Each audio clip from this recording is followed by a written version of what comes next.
आज हम बात करने वाले हैं जीरे की फसल के बारे में। जी हाँ मेरे किसान भाइयों, जीरा एक ऐसी फसल है जो कि मसाले की श्रेणी में आते हैं। ये हमारे दिन प्रतिदिन के उपयोग के लिए बहुत ज़्यादा ज़रूरी है।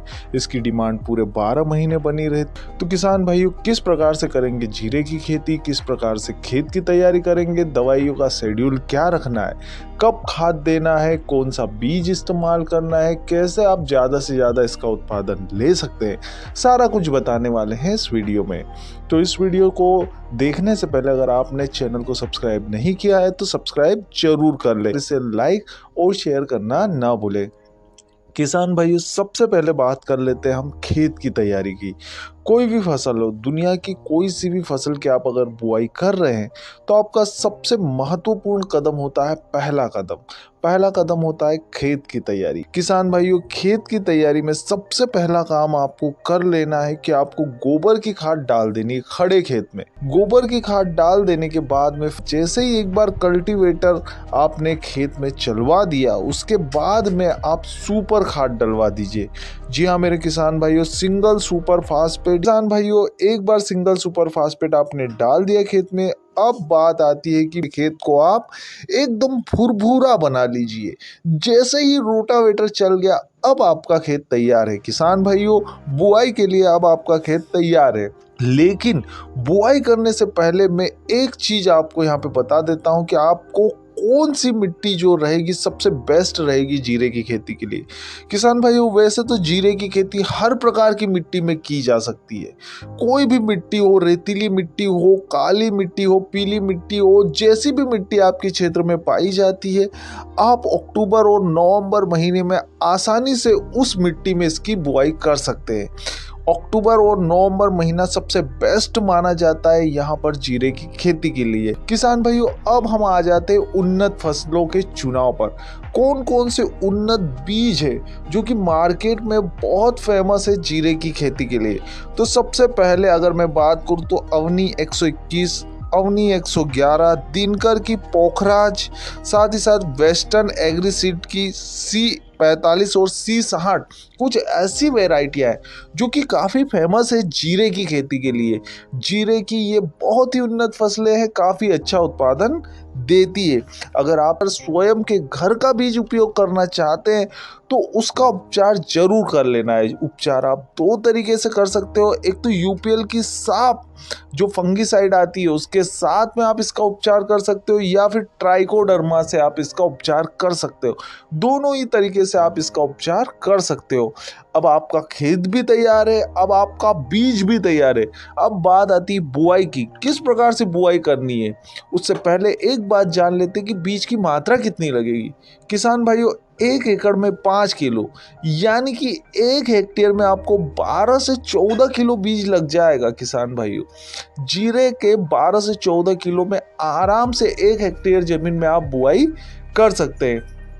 किसान भाइयों, इसकी बुआई अब किस तरीके से करना है। अगर आप ट्रैक्टर से बुआई कर रहे हैं तो आपके बीज से बीज की दूरी 5 सेंटीमीटर रख लीजिए, और साथ में लाइन से लाइन की दूरी 24 से 22 सेंटीमीटर के आसपास रख लीजिए।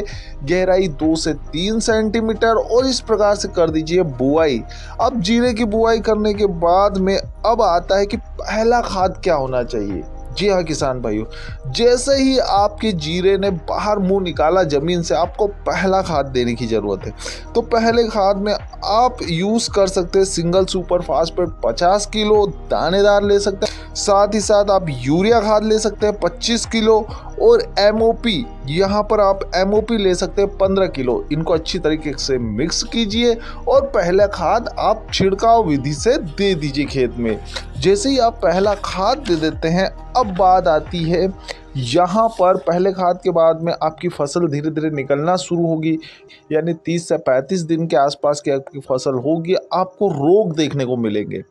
अब वो कौन कौन से रोग होंगे, कैसे रोकथाम कर सकते हैं आप उनका, वो मैं आपको बताने वाला हूँ।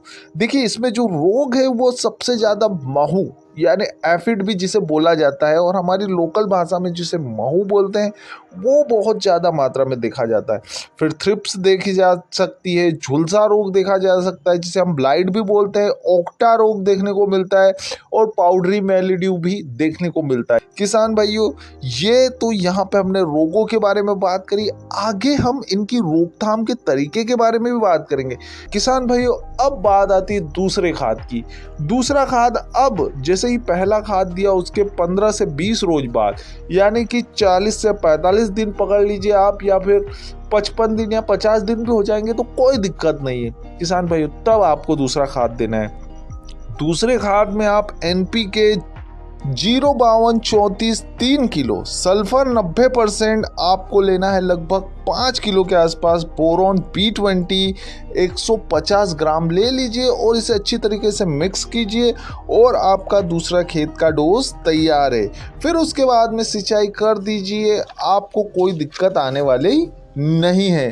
किसान भाइयों, अब हम देखने वाले हैं किस प्रकार से आपको दवाई का शेड्यूल रखना है। पहली दवाई आपको कब देनी है, दवाई का छिड़काव कब करना है।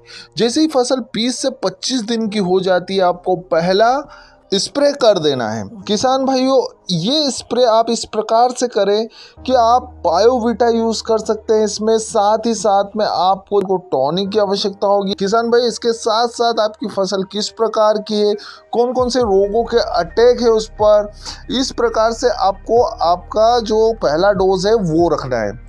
किसान भाइयों, दूसरे डोज में आपको एफिड का अटैक बहुत ज़्यादा देखने को मिल सकता है। इसके साथ साथ में झुलसा रोग या थ्रिप्स का अटैक भी देखने को मिल सकता है, तो इसलिए आपको पहले से ही इसका प्रबंधन कर लेना है। दूसरा डोज आपको ऐसे रखना है जिसमें झुलसा रोग और एफिड से संबंधित जो भी दवाइयाँ हैं उनका स्प्रे करना है। किसान भाइयों, साथ में आपको बायोविटा चलने देना है, टॉनिक आपको कम नहीं करनी है। जितना ज़्यादा टॉनिक आप मारोगे खेत में, उतनी ज़्यादा आपकी फसल अच्छी रहेगी, साथ ही साथ उसमें फल जो रहेगा उसकी सेहत भी उतनी अच्छी रहेगी। किसान भाइयों, हम अब बात कर लेते हैं सिंचाई की। सिंचाई के लिए आपको कुछ इस प्रकार से शेड्यूल बनाना है कि पहली सिंचाई तो आपको बुआई के तुरंत बाद कर लेनी है किसान भाइयों, दूसरी सिंचाई उसके 10 दिन बाद, फिर अगली सिंचाई 20 दिन बाद, 30 दिन बाद, 40 दिन बाद, इस प्रकार से आपको सिंचाई करनी है। ऐसे ही 40 से 45 दिन बाद आप देखेंगे कि आपके जो पौधे रहेंगे उसमें फूल आना शुरू हो जाएंगे। जैसे ही आपके जो पौधा रहेगा उसमें फूल आना शुरू हो जाए, वैसे ही आपको सिंचाई की मात्रा कम कर लेनी है। किसान भाइयों, ये एक ऐसी फसल है जो 100 से 125 दिन के अंदर तैयार हो जाती है। अगर सब कुछ अच्छा रहता है, अगर आपकी फसल बहुत बढ़िया सी रहती है, तो आपको 15 से 20 क्विंटल पर हेक्टेयर का उत्पादन देखने को मिल सकता है। सामान्य स्थितियों में ये उत्पादन 12 से 13 क्विंटल तक देखने को मिलता है। किसान भाई, इसका भाव भी बहुत बढ़िया मिलता है मार्केट में। इस प्रकार से आप इस जीरे की फसल से बहुत अच्छा मुनाफा कमा सकते हैं। किसान भाई, अगर आपको हमारा वीडियो पसंद आया हो तो इसे लाइक और शेयर करना ना भूलें, और साथ ही साथ हमारे चैनल को सब्सक्राइब किए बिना तो आप जाने